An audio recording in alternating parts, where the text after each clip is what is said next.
Bonjour à toutes et à tous, vous écoutez Cinécast. Salut Thibaut. Salut Guillaume. Cinécast, c'est le podcast qui chaque semaine vous parle de films qui sortent au cinéma, en streaming ou VOD.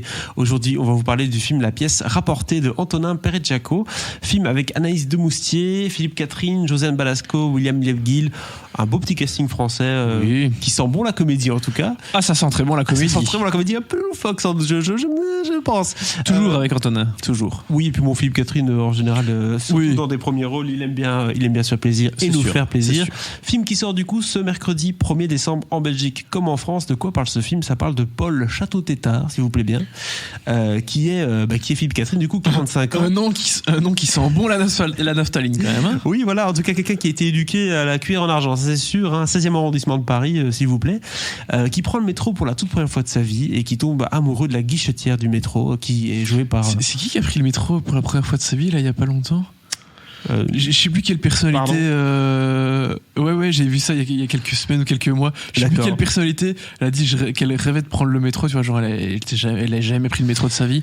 Et, Justin Bieber peut-être. Ouais, mais je crois que c'est un truc du style. Tu vois vraiment. Ah oui, quelqu'un qui a été connu très tôt parce que forcément tout. Ah non, c'était Laetitia Hallyday, je pense.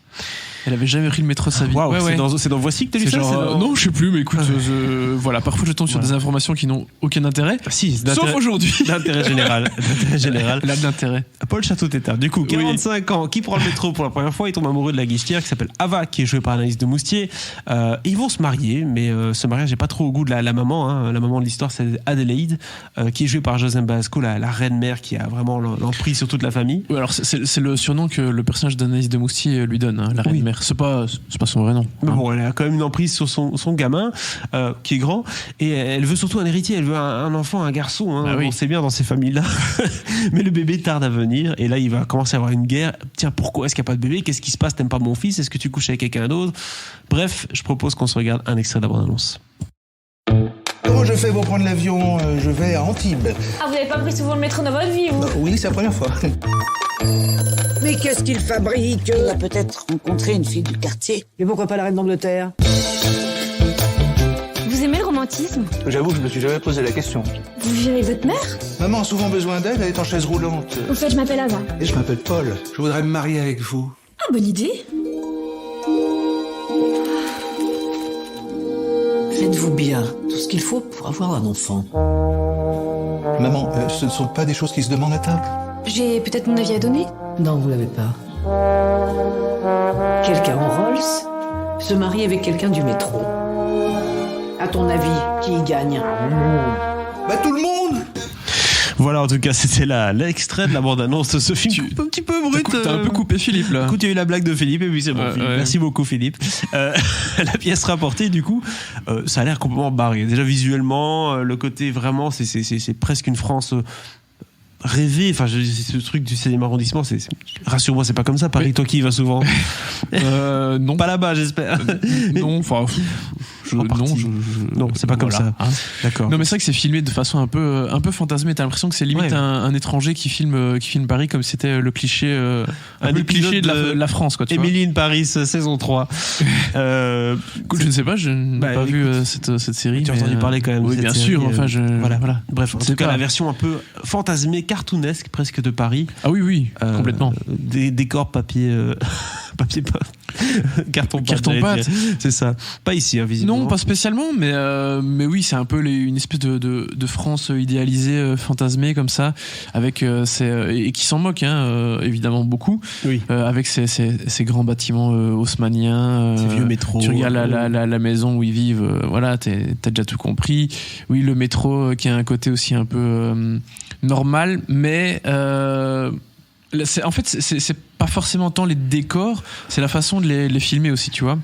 T'as ce truc un peu vraiment très cartoonesque où t'as l'impression de voir des cases les unes après les autres, avec un peu les gags qui se préparent, les trucs où t'y crois pas une seconde. Parce qu'en fait, alors ce qu'on n'a pas entendu ici dans la bande-annonce, c'est qu'en fait la reine-mère, elle va demander à un détective privé de suivre sa belle-fille, afin de savoir ce qui se passe, où est-ce qu'elle part tous les jours, comme ça, parce qu'elle fait plus rien. Forcément, elle est dans une famille où elle roule sur l'or. Pas besoin de faire grand-chose. Pas besoin de bosser, quoi. Hein, c'est tellement surfait de travailler. Et donc, elle demande à un détective privé de la suivre pour savoir ce qu'elle fait de ses journées. Oui. Et elle le grille direct, sauf qu'elle sait pas que c'est un détective privé. Donc le mec est absolument pas discret. Elle voit bien qu'elle est suivie par un type, mais elle pense que c'est une espèce d'amoureux transi qui a flashé sur elle dans la rue. Et voilà. Et jusqu'au jour où en fait ils vont commencer une relation. Et donc à partir du moment où le détective privé couche avec la fille qui est censée suivre, la belle fille. C'est compliqué. C'est costaud. Donc lui, il doit faire des rapports à son patron. Et du coup, la reine-mère interroge la fille tous les soirs au repas. Bah tiens, qu'est-ce que t'as fait aujourd'hui ? Ah mais aujourd'hui j'étais au musée. Ah bah tiens, mais les musées c'est pas fermé aujourd'hui ? Oui. Tu vois, ce genre de truc. Je vais te coincer quoi. Ouais, bien sûr. Un peu. Et donc, repérez-moi. Oui, sachant que la reine-mère est elle a une petite relation avec son chauffeur, incarné par le génial Sergi Lopez. Il y a vraiment des petites histoires de coucherie à gauche, à droite, qui sont assez délicieuses. C'est ça, c'est vraiment des trucs de famille qui sont assez classiques d'apparence, mais qui peuvent être, surtout avec une mise en scène pareille, un peu sympa, un peu presque féerique, j'ai envie de dire, mais dans le sens sympa du terme. Mais ouais, non, mais il y a carrément ça en fait. C'est très, c'est très loufoque, c'est complètement décalé. C'était déjà, c'est vraiment du Antonin Perechetko pur et dur, hein, parce que c'était déjà comme ça un peu ces films précédents, avec une esthétique assez particulière, une lumière assez claire en général, des belles couleurs. Donc voilà, t'as vraiment l'impression de voir quelque chose de différent, hein. C'est pas la petite comédie romantique habituelle ou le petit drame habituel.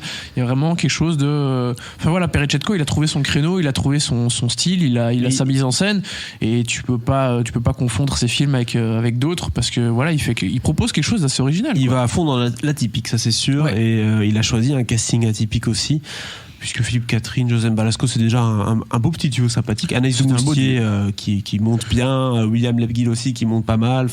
Oui, Anaïs de Moustier, elle est habituée au film où elle est en relation avec des types. Hein. Oui. D'un côté. Souvent plus d'une dans le même film d'ailleurs. Elle est rarement avec le même partenaire pendant tout le film. Elle a souvent au moins deux. Mais oui, ça fonctionne bien parce qu'elle dégage un truc assez frais, assez naïf. Ici, très naïf, et ça fonctionne super bien avec le film parce qu'ils sont tous un peu débiles quelque part. Tous à côté, quoi. Ouais, ils ont tous un petit côté un peu con, tu vois. Oui. Mais pas trop non plus. Du coup, ils restent assez touchants. T'as de l'empathie pour eux. T'as envie de... Parce qu'il y en a aucun que t'as vraiment envie de gifler complètement. La reine-mère un peu plus, mais même elle a des côtés assez touchants parfois. Et du coup, voilà, il y a une espèce de petit de mix dans ces personnages qui font que voilà, tu as envie de les suivre et tu as envie de savoir ce qui va leur arriver, quoi. C'est le genre d'histoire où le subterfuge va pas durer non plus 2 heures, hein, donc à un moment donné, il faut que ça avance, parce que bon, ça tourne vite en rond. Oui, après je sais plus exactement la durée du film, mais oui, c'est ça, 1h30, même pas, hein, 1h25. C'est ça. Donc, en dessous de 90 minutes, s'il te plaît. Et oui, c'est bien pour les parents qui ont des enfants. C'est pas. Mais donc voilà, c'est le genre de film effectivement qui peut pas étirer le truc hyper longtemps. Sinon ça devient chiant. Ouais. Non, voilà, exactement. Ça peut tenir un petit moment. Mais c'est ce que j'aime bien aussi. Hein. Pas le fait que ça dure 90 minutes, mais le fait que voilà, il ait son petit concept. Il a son truc, son style, hop, et il va jusqu'au bout et il étire pas le truc. Donc ça fait une espèce de petit bonbon assez sympa, quoi. Un petit bonbon. Tu donnes combien ce bonbon d'ailleurs, Thibaut ? Un bon petit 3 étoiles. C'est pas mal. Je trouve que c'est bien, ouais. Très génial. Et hier, j'ai donné 3 aux choses humaines, mais j'aurais dû donner 4. Donc si vous avez écouté les choses humaines hier, voilà, je change ma note. Si vous n'avez pas écouté les choses humaines hier, allez écouter maintenant, parce que c'est 4 étoiles. Uniquement pour les plus fidèles d'entre vous. Ce changement de note, ça n'arrive pas souvent dans Cinécast. Non, mais tant que nous sommes dans notre soirée d'enregistrement, je me rétracte. Voilà. C'est ça, tu as le droit maintenant. En tout cas, voilà, c'était notre avis sur la pièce rapportée, 3 étoiles du coup d'après Thibaut. N'hésitez pas à partager votre avis sur ce film dans les commentaires si vous avez eu l'occasion de le voir, et surtout abonnez-vous au podcast sur la plateforme de votre choix pour avoir toutes nos autres recommandations. Et Dieu sait, il y en a beaucoup qui arrivent encore. Hein. J'allais dire à très bientôt. Oui, mais il y a encore beaucoup de recommandations. Il y en a beaucoup qui arrivent. L'année n'est pas finie. Et non. À très bientôt.